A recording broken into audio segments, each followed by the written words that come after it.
Is your pet always on edge? Let's calm them down with a little help from science. Hello and welcome to Possum Earth. Don't forget to like and subscribe. What's the biggest challenge you've faced with your pet's anxiety? Let us know in the comments. But now let's get started. First things first, pets can sense our emotions. If you're calm, they're more likely to be calm too. So take a deep breath and relax. Next, create a safe space for your pet. It could be a cozy corner with their favorite blanket and toys. This gives them a sense of security. Ever heard of pheromones?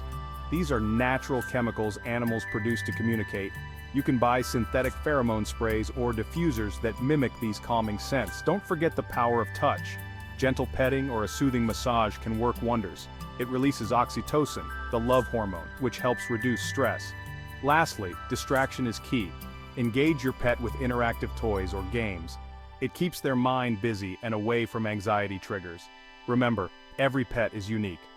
What works for one might not work for another, so be patient and try different methods to see what suits your furry friend best.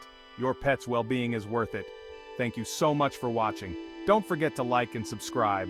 What's the biggest challenge you've faced with your pet's anxiety? Let us know in the comments. As always, I hope you have a great day. See you next time, bye.